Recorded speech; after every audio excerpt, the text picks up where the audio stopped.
Hello friends, मैं अनिता भास्कर आप सभी लोगों का अपने यूट्यूब चैनल पर स्वागत करती हूं। तो पॉलिटिकल साइंस के हम 15 क्वेश्चन कंप्लीट करेंगे और अच्छे क्वेश्चन है, पूरे क्वेश्चन जरूर देखा करें। और अगर चैनल पे नए हैं तो जरूर सब्सक्राइब कर लें चैनल को, आने वाले एलटी, टीजीटी, पीजीटी आदि की तैयारी के लिए और एग्जाम से पहले प्रैक्टिस सेट आदि। और मैं टेस्ट भी लेने की, लाइव टेस्ट लेने की भी मैं देखती हूँ, थोड़ा सा टाइम मिलता है तो मैं लाइव टेस्ट भी सोच रही हूँ हफ्ते में साप्ताहिक टेस्ट भी शुरू करूँ। ठीक है। और आशा करती हूँ वीडियो आपको जरूर पसंद आएगी। पसंद आए तो लाइक शेयर कमेंट जरूर करिएगा, चैनल पे नए हो तो सब्सक्राइब कर लें। चलिए शुरू करते हैं। और फर्स्ट क्वेश्चन है, एकात्मक व्यवस्था अच्छी है क्योंकि इसमें नियंत्रण के लिए एक केंद्र होता है और इसमें नियंत्रण के लिए अनेक केंद्र होते हैं, और इसमें नियंत्रण के लिए कुछ केंद्र होते हैं और इसमें कोई सत्ता नहीं होती। एकात्मक व्यवस्था अच्छी है क्योंकि, ठीक है। और जैसा कि राइट ऑप्शन हो जाएगा डॉक्टर फाइनर कहते हैं। ठीक है, डॉक्टर फाइनर। डॉक्टर फाइनर कहते हैं कि एकात्मक राज्य वह है जिसमें शासन सत्ता एवं शक्ति एक केंद्र में निहित होती है। ठीक है। और जिसकी इच्छा एवं जिसके अधिकारी समस्त क्षेत्र पर कानून सर्वशक्तिमान होते हैं। ठीक है, सर्व शक्तिमान होते हैं। ये कौन कहता है? डॉक्टर फाइनर कहते हैं। तो इसका जो राइट ऑप्शन हो जाएगा ऑप्शन ए हो जाएगा, क्योंकि इसमें नियंत्रण के लिए एक केंद्र होता है और क्योंकि केंद्र सर्वशक्तिमान होता है और इसलिए व्यवस्था क्या होती है? अच्छी मानी जाती है। ठीक है। चलिए, सेकंड क्वेश्चन है, संविधानवाद के विषय में कौन सा एक कथन सही नहीं है? संविधानवाद एक मूल्य परक अवधारणा है। बी ऑप्शन है, संविधानवाद एक संस्कृति परक अवधारणा है। और सी है, संविधानवाद केवल संविधान जन्य अवधारणा है। और सी है, डी है, संविधानवाद प्रधानता साध्य मूलक अवधारणा है। राइट ऑप्शन हो जाएगा ऑप्शन सी, संविधानवाद केवल संविधान जन्य अवधारणा। यानी संविधानवाद सामान्यतया जो है संविधान जन्य अवधारणा है, न कि केवल संविधान जन्य अवधारणा है। ठीक है। कई बार संविधानवाद के आदर्शों का प्रतिबिंब संविधान में नहीं मिलता है और इसके अतिरिक्त संविधानवाद के मूल संबंध, प्रकृति, संस्कृति और जो है ये चीजें होती हैं सहभागी और प्रधानता साध्य मूलक अवधारणा के रूप में देखा जाता है। ठीक है। तो ये कौन सा कथन सही नहीं है? तो संविधानवाद केवल संविधान जन्य अवधारणा, ये सही नहीं है। तो संविधानवाद एक मूल्य परक अवधारणा है, संविधानवाद की संस्कृति परक अवधारणा होती है और संविधानवाद प्रथा साध्य मूलक अवधारणा भी है। ठीक है। तो राइट ऑप्शन क्या हो जाएगा? ऑप्शन सी हो जाएगा कि ये कथन जो है ये एक सही नहीं है। नेक्स्ट है, शब्द फेडरलिज्म फोडम से ग्रहण किया गया है। फेडरलिज्म में फोडम में से ग्रहण किया गया है, यह निम्न में से किस भाषा से लिया गया है? लैटिन, फ्रेंच, अंग्रेजी, स्पेनिश। राइट ऑप्शन हो जाएगा, ठीक है, ऑप्शन इसका ए, लैटिन भाषा से। ठीक है। तो जैसा कि संघ शब्द का अंग्रेजी पर्यायवाची है फेडरेशन। क्या है? फेड, ठीक है, रेशन। किसका? संघ शब्द का। ठीक है। तो सम शब्द का जो अंग्रेजी पर्यायवाची है, ठीक है, ये अंग्रेजी वर्ड है और अंग्रेजी का ये पर्यायवाची लैटिन भाषा के फेडरल शब्द से निकला है। किससे निकला है ये? ठीक है, ये निकला है फेडरल शब्द से। ठीक है। और ठीक है, तो ये किससे निकला है? फेडरल शब्द से निकला है और अंग्रेजी के, और मतलब फोइडस शब्द से निकला है। ठीक है, फोइडस शब्द से निकला है ये। और जो है जिसका अर्थ होता है संधि या समझौता। ठीक है, फोइडस शब्द, और जबकि इसका अर्थ क्या होता है? संधि या समझौता, यानी एक समझौता करना या कोई संधि करना, इस तरीके से। ठीक है। तो जैसा कि संघ शब्द का अंग्रेजी पर्यायवाची फेडरेशन, ठीक है, फेडरेशन, लैटिन भाषा का शब्द फोइडस जो है उससे निकला है और जिसका अर्थ होता है संधि या समझौता करना। तो फेडरलिज्म फोडम से ग्रहण किया गया और निम्न में से किस भाषा से लिया गया है? तो लैटिन या अंग्रेजी भाषा से लिया गया है। ठीक है।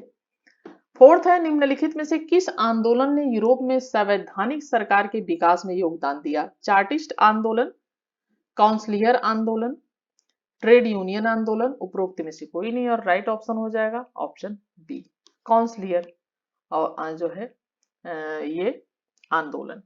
ठीक है, तो सीमित और संवैधानिक सत्ता का जो सिद्धांत है परिषदीय आंदोलन ने प्रस्तुत किया था, वही सीमित राजतंत्र के सिद्धांत के रूप में लॉक जो है, लॉक के विचारों में, ठीक है, लॉक के विचारों में ये देखा जाता है, ठीक है, दिखाई पड़ता है। और यूरोप में संवैधानिक सरकार के विकास में आंदोलन जो है योगदान दिया था। और जो है आधुनिक युग के संविधानवाद का विचार जो है परिषदीय आंदोलन की महत्वपूर्ण देन है। तो काउंसिलियर आंदोलन जो है वो हो जाएगा, ठीक है, ये हो जाएगा ऑप्शन बी, राइट हो जाएगा। ठीक है, ये क्या नाम है इसका, ऐसे ही इंग्लिश में लिख देती हूँ क्योंकि हिंदी में कुछ वर्ड होते हैं वो थोड़े से कभी कभी नहीं समझ में आते। ठीक है, तो काउंसिलियर मूवमेंट, ठीक है,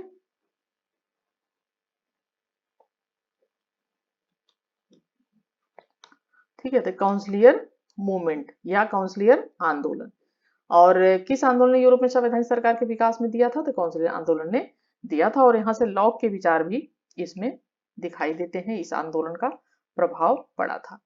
ठीक है, फोर्थ है भूतपूर्व संविधान ने अपनी संघीय इकाइयों को कुछ ऐसे अधिकार दिए जो भारतीय तथा अमेरिकी संघों ने अपनी इकाइयों को नहीं दिए हैं।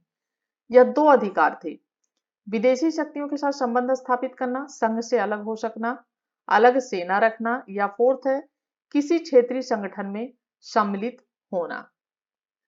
ठीक है, और राइट ऑप्शन क्या हो जाएगा, ऑप्शन सी हो जाएगा, 2 और 4, यानी संघ से अलग होना, अलग हो सकना और किसी क्षेत्रीय परिषद में सम्मिलित होना। तो पूर्व सोवियत संघ के संविधान के अनुच्छेद 80, ठीक है, अनुच्छेद 80 के अनुसार संघीय इकाइयों को विदेशी राज्यों से संबंध स्थापित करने, फिर संधियां करने, ठीक है, संधियां करने और राजनीतिक तथा व्यापारिक संबंध स्थापित करने, यानी राजनीतिक और व्यापारिक संबंध स्थापित करने, ठीक है, और का क्या है, अधिकार है। ठीक है, इनका क्या है, अधिकार है।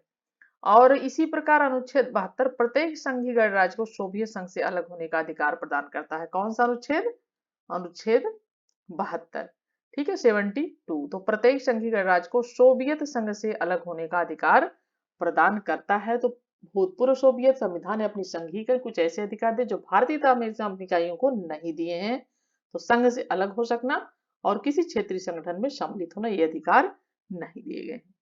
ठीक है, शिक्षक किसने संघात्मक सरकार की परिभाषा इस प्रकार की है कि एक संघात्मक राज्य एक ऐसे राजनीतिक उपाय के अतिरिक्त कुछ नहीं है जिसका उद्देश्य राष्ट्रीय एकता तथा राज्य अधिकारों से में मेल रखना है। K C Wheare, Herman Finer, A B Dicey, उपरोक्त में से कोई नहीं। राइट ऑप्शन क्या हो जाएगा, डायसी। ठीक है, तो डायसी का कहना है कि संघात्मक राज्य एक ऐसे राजनीतिक उपाय के अतिरिक्त कुछ नहीं है। क्या कहते हैं कि संघात्मक राज्य एक राजनीतिक उपाय के अतिरिक्त कुछ नहीं है जिसका उद्देश्य राष्ट्रीय एकता तथा राज्यों के अधिकारों से मेल स्थापित करना है। ठीक है, फाइनर कहते हैं कि संघीय राज्य वह है जिसमें अधिकार व शक्ति का कुछ भाग स्थानीय क्षेत्रों में निहित हो। क्या कहते हैं फाइनर, फाइनर का कहना है कि संघीय राज्य वह राज्य है जो संघीय राज्य है। ठीक है, कहते हैं कि संघीय राज्य वह राज्य है जो, ठीक है, जिसमें अधिकार व शक्ति का कुछ भाग स्थानीय क्षेत्रों में निहित हो और दूसरा भाग जो है स्थानीय क्षेत्र के समुदाय द्वारा विचार पूर्वक बनाई गई केंद्रीय संस्था को दिया जाए। और केसी वियर कहते हैं कि संघ शासन का अर्थ एक ऐसी पद्धति से है जिसके द्वारा सामान्य और प्रादेशिक शासकों में सामंजस्य होते हुए वे अपने अपने क्षेत्र में क्या होते हैं, वे स्वतंत्र होते हैं। ये कहते हैं केसी वियर। ठीक है, तो हरमन फाइनर की भी देख लिया हमने, एबी डायसी ने कहा है, हरमन फाइनर ने क्या किया वो भी हमने जो है कह दिया, मैंने बता दिया, और केसी वियर ने क्या कहा है वो भी मैंने बता दिया। आप चाहें तो इसे जरूर नोट कर लें। ठीक है, क्योंकि परिभाषाएं जरूर पूछी जाती हैं, तो आपको ये ध्यान रखना, चाहे इसी नेट का हो, चाहे टीजीटी पीजीटी का आप तैयारी कर रहे हैं, एलटी ग्रेड की कर रहे हो, किसी भी एग्जाम की तैयारी कर रहे हो। 7वां क्वेश्चन है, भारतीय और अमेरिकी संघवाद में जिस एक बिंदु पर समानता पाई जाती है वह अवशिष्ट शक्तियों का केंद्र के पास होना, अवशिष्ट शक्तियों का राज्य के पास होना, कुछ विषय में समवर्ती अधिकार का न होना। डी है केंद्र तथा राज्य के बीच विवाद होने पर सर्वोच्च न्यायालय द्वारा पंचायत करना। ठीक है, राइट ऑप्शन हो जाएगा ऑप्शन डी, केंद्र तथा राज्य के बीच विवाद होने पर सर्वोच्च न्यायालय द्वारा पंचायत करना। तो भारतीय और अमेरिकी संघ जिस एक बिंदु पर समानता पाई जाती है वह है। तो देखिए अमेरिकी संविधान के अनुच्छेद 3 के अंतर्गत 3 के अनुसार उच्चतम न्यायालय केंद्र और राज्य सरकारों के बीच झगड़े का निर्णय करेगा। किसकी बात कर रहे हैं हम? अमेरिका की बात कर रहे हैं। ठीक है, तो अमेरिकी संविधान में के अनुच्छेद 3 के अनुसार उच्चतम न्यायालय जो केंद्र और राज्य सरकारों के बीच झगड़े का निर्णय करेगा। और इसी प्रकार भारत में अनुच्छेद 131, भारत ठीक है कितना? अनुच्छेद 131 ये है अमेरिका। ठीक है, अनुच्छेद 3। तो आर्टिकल 3 और आर्टिकल 131। ठीक है, तो इसमें जो है झगड़ा इसी प्रकार भारत में अनुच्छेद तो 131 के अधीन संघ और राज्यों अथवा राज्यों के बीच विवाद का निपटारा उच्चतम न्यायालय की आरंभिक अधिकारिता है। तो ये इस बिंदु पर समानता पाई जाती है। ठीक है, 8 क्वेश्चन है अध्यक्षात्मक शासन प्रणाली आधारित है। एक व्यक्ति के हाथों में सत्ता होने पर, बहुत से व्यक्तियों के हाथों में सत्ता होने पर। सी है सरकार के विभिन्न अंगों के बीच सत्ता का पृथक्करण। राज्य और केंद्र के बीच सत्ता विभाजन पर। और 8 क्वेश्चन का जो राइट ऑप्शन हो जाएगा, ठीक है, ऑप्शन सी हो जाएगा, यानी सरकार के विभिन्न अंगों के बीच सत्ता का पृथक्करण। ठीक है, देखिए अध्यक्षात्मक शासन व्यवस्था है जो मॉन्टेग्यू शक्ति पृथक्करण सिद्धांत पर आधारित है। किसके? मॉन्टेग्यू के, ठीक है, शक्ति पृथक्करण के आधार पर, सिद्धांत पर। और इसके अंतर्गत कार्यपालिका तथा व्यवस्थापिका एक दूसरे से क्या होती हैं? स्वतंत्र होती हैं। ठीक है, और कार्यपालिका एक दूसरे के कार्यों में किसी भी प्रकार का हस्तक्षेप क्या है? नहीं करती है। ठीक है, हस्तक्षेप क्या है? नहीं करती है कार्यपालिका। तो सरकार के विभिन्न अंगों के बीच सत्ता का पृथक्करण अध्यात्म शासन प्रणाली आधारित है उसमें। नेक्स्ट है संयुक्त राज्य अमेरिका की संघ व्यवस्था में किसी राज्य के अंतर्गत एक नए राज्य का निर्माण संभव है। कांग्रेस के दोनों सदनों की स्वीकृति से, सीनेट की स्वीकृति से, कांग्रेस द्वारा संबंधित राज्यों की सहमति से, राष्ट्रपति द्वारा। ठीक है, राइट ऑप्शन क्या हो जाएगा इसका? ऑप्शन सी हो जाएगा, कांग्रेस द्वारा संबंधित राज्यों की सहमति थी। तो अमेरिकी संविधान के ब्रिटेन जो है अनुच्छेद 4 की उपधारा 3 में स्पष्ट किया गया है। ठीक है, किसमें? अमेरिकी अनुच्छेद जो है संविधान के अनुच्छेद 4, ठीक है, उपधारा क्या है? 3। तो इसमें स्पष्ट किया गया है कि कांग्रेस नवीन राज्यों को संघ में प्रवेश दे सकेगी, परंतु कोई नया राज्य दूसरे राज्य के क्षेत्राधिकार में स्थापित नहीं किया जाएगा और न ही 2 या अधिक राज्य या उसके भागों को मिलाकर उन राज्यों को विधानमंडल तथा कांग्रेस की सहमति के बिना किसी नवीन राज्य का निर्माण किया जा सकता है। तो राइट ऑप्शन है ऑप्शन सी, तो कांग्रेस द्वारा संबंधित राज्यों की सहमति से राज्य का निर्माण संभव है। नेक्स्ट है निम्न में से कौन सा कथन सत्य है? यह ऑप्शन है अध्यक्षात्मक शासन व्यवस्था प्रायः व्यवस्थापिका और कार्यपालिका के बीच संघर्ष को जन्म देती है। बी है अध्यक्षात्मक शासन व्यवस्था में प्रतिनिधात्मक स्वरूप का अभाव रहता है। सी है अध्यक्षात्मक शासन व्यवस्था सरकार में अस्थिरता पैदा करती है। और डी है अध्यक्षात्मक शासन व्यवस्था में सतत एवं संगत नीति का सदैव पालन नहीं होता है। ठीक है, तो राइट ऑप्शन क्या हो जाएगा इसका? ऑप्शन ए हो जाएगा। देखिए अध्यक्षात्मक शासन व्यवस्था का संबंध का सबसे बड़ा दोष जो होता है क्या होता है? उसके अवगुण दोष कि कार्यपालिका और व्यवस्थापिका के बीच जो है घनिष्ठ संबंध जो है नहीं हो पाता है, यानी दोनों के बीच घनिष्ठ जो है संबंध है वो नहीं हो पाता है। ठीक है, व्यवस्थापिका प्राय कार्यपालिका का विरोध करती है। व्यवस्थापिका क्या करती है? कार्यपालिका का विरोध करती है। और यह स्थिति तब और ज्यादा उग्र हो जाती है जब अध्यक्ष एक राजनीतिक दल का सदस्य होता है और व्यवस्थापिका में दूसरे दल का बहुमत होता है।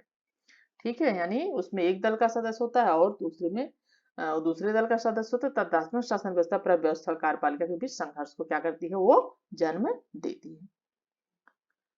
11वां क्वेश्चन है संसदात्मक सरकार निम्नलिखित में से किसके अभाव में कार्य नहीं कर सकती? लिखित संविधान, स्वतंत्र न्यायपालिका, राजनीतिक दल कठोर संविधान। राइट ऑप्शन हो जाएगा ऑप्शन सी, राजनीतिक दल। किसके अभाव में कार्य नहीं कर सकती? संसदात्मक सरकार। तो संसदीय प्रणाली जो है, ठीक है, संसदीय प्रणाली, संसदीय प्रणाली की बात करें तो संसदीय प्रणाली और दल का जो क्या है संबंध होता है दोनों का। संसदीय प्रणाली की जो सुचारुता है यानी उसके लिए आवश्यक तत्व होते हैं, यानी प्रतियोगी दल व्यवस्था होते हैं। राज्य के अध्यक्ष की बात की जाती है, राज्य के अध्यक्ष की तटस्थता होती है, संसद की सरोजता होती है और नियतकालिक जो चुनाव होते हैं, स्पीकर की निष्पत्ता आदि इसमें आता है। तो राइट ऑप्शन हो जाएगा राजनीतिक दल के अभाव में कार्य नहीं कर सकता है। ठीक है, 12 क्वेश्चन है, समानुपातिक प्रतिनिधित्व प्रणाली की हेयर योजना में प्रत्येक मतदाता को कितने मत देने का अधिकार होता है? एकल संक्रमणीय मत, अनेक संक्रमणीय मत, या सी है जितने स्थान भरे जाने हैं उससे एक मत कम, या अधिकतम 2 मत। राइट ऑप्शन हो जाएगा कि एकल संक्रमणीय मतदान प्रणाली में प्रत्येक दल को अपनी इच्छा संख्या अनुसार प्रतिनिधित्व प्राप्त करने का अवसर मिलता है, इसलिए इसको आनुपातिक प्रणाली भी कहते हैं और मतों के परावर्तन की व्यवस्था के कारण इसको संक्रमणीय मतदान प्रणाली भी इसको कहा जाता है। ठीक है, क्योंकि प्रत्येक मतदाता को केवल एक ही मत का अधिकार होता है, यानी एक ही मत का अधिकार होता है और इसे इसीलिए एकल संक्रमणीय मतदान भी कहते हैं। राइट ऑप्शन हो जाएगा एकल संक्रमणीय मतदान। राइट ऑप्शन ए हो जाएगा। 13 क्वेश्चन है, मॉन्टेगू चेम्सफोर्ड प्रस्ताव सन 1919 की क्या प्रमुख अनुशंसा थी? प्रांतीय शासन पर जन सामान्य का सीमित नियंत्रण, प्रांतीय विधानसभा को पूर्ण शक्ति, शक्ति का अधिकतम विकेंद्रीकरण, केंद्र में कोई भी उत्तरदायी सरकार नहीं। और राइट ऑप्शन हो जाएगा ऑप्शन ए। ठीक, 1919 की जो आधार योजना है उसके 4 प्रमुख सिद्धांत थे, यानी प्रांतीय शासन के क्षेत्र में यथा संभव जनता के नियंत्रण की स्थापना होगी। दूसरी बात है कि केंद्र के नियंत्रण से प्रांतीय शासन की बड़ी मात्रा में स्वतंत्रता व उसकी लोकप्रियता लोक प्रतिनिधियों के प्रति उत्तरदायित्व होगा। तीसरी बात उसमें थी कि भारत सरकार ब्रिटिश संसद के प्रति उत्तरदायी रहेगी। ठीक है, कौन सा? 1919 की बात की जा रही है जब हमारा देश गुलाम था। ठीक है, तो और चौथी बात ये थी कि परिवर्तन संभव होने तक भारत सरकार का ब्रिटिश संसद तथा भारत मंत्री का मतों पर जो है नियंत्रण, प्रांतों पर नियंत्रण कम कर दिया जाएगा। तो प्रांतीय शासन पर जन सामान्य का सीमित नियंत्रण। ठीक है, right option option A. 14 question है, निम्न में से किस अधिनियम ने भारतीय प्रशासन में भागीदारी की नींव डाली? भारतीय परिषद अधिनियम 1909, रॉलेट एक्ट 1919, भारतीय परिषद अधिनियम 1892 या भारतीय परिषद अधिनियम 1861? राइट ऑप्शन हो जाएगा 1861, ऑप्शन डी हो जाएगा। यानी 1861 के अधिनियम के साथ भारत में प्रतिनिधित्व की व्यवस्था रुक रुक कर वह अप्रत्यक्ष तरीके से, ठीक है, कि कैसे अप्रत्यक्ष तरीके से प्रारंभ की गई थी और सुरेंद्र नाथ बनर्जी के अनुसार 1892 के अधिनियम से भारत में भली भांति तथा वास्तविक रूप से प्रतिनिधित्वात्मक शासन की नींव पड़ी थी 1892 में। ठीक है, तो भारतीय परिषद अधिनियम भारतीय प्रशासन भागीदारी की नींव डाली गई थी भारतीय परिषद अधिनियम 1861 में। तो 1861 के अधिनियम के साथ भारत में प्रतिनिधित्व की जो व्यवस्था थी थोड़ा सा मतलब प्रारंभ की गई थी, लेकिन रुक रुक तरीके से, लेकिन अच्छी तरीके से 1892 में। ठीक है, राइट ऑप्शन यहाँ पे, लेकिन शुरुआत भारतीय परिषद अधिनियम 1861। चलिए 15 और लास्ट क्वेश्चन है, प्रांतीय संविधान में किस संशोधन द्वारा आंतरिक व्यवस्था के स्थान पर सशस्त्र विद्रोह शब्द का प्रयोग किया गया है? 39वें संशोधन द्वारा, 42वें संशोधन द्वारा, या 43वें संशोधन या 44वें संशोधन? राइट ऑप्शन डी हो जाएगा 44वें संशोधन में। तो संविधान का अनुच्छेद, ठीक है, कौन सा अनुच्छेद? ये अनुच्छेद है 352। ठीक है, 352 352 में व्यवस्था थी कि युद्ध हो ब्राहा आक्रमण हो, ठीक है, ब्राहा आक्रमण हो, युद्ध हो, आंतरिक उपद्रव, यानी आंतरिक उपद्रव। तो आंतरिक उपद्रव से उत्पन्न वाली परिस्थितियों के कारण, युद्ध हो, आक्रमण हो, आंतरिक उपद्रव से जो परिस्थितियां हैं उसके कारण यदि राष्ट्रपति यह अनुभव करे कि संपूर्ण भारत या उसके किसी एक भाग की शांति खतरे में है, तो वह राष्ट्रीय आपात की, ठीक है, राष्ट्रीय आपात की घोषणा कर सकता है राष्ट्रपति, ठीक है। और 352 में आंतरिक उपद्रव शब्दावली निकालकर सशस्त्र विद्रोह शब्दावली को जोड़ा गया था 44वें संशोधन द्वारा, ठीक है। तो इसके जगह पर इसको आंतरिक उपद्रव के जो शब्द था उसको निकालकर यहाँ पे जोड़ा गया था सशस्त्र विद्रोह, ठीक है, शब्द का प्रयोग किया गया है, ठीक है। तो राइट ऑप्शन ऑप्शन डी हो जाएगा 44वां संशोधन। और आशा करती हूँ वीडियो आपको पसंद आई होगी, और पसंद आई हो तो प्लीज लाइक शेयर कमेंट जरूर करें, और नए हो चैनल पे तो सब्सक्राइब कर लें, अच्छी तरीके से बेहतरीन तरीके से तैयारी करें मेरे साथ। Thank you for watching video.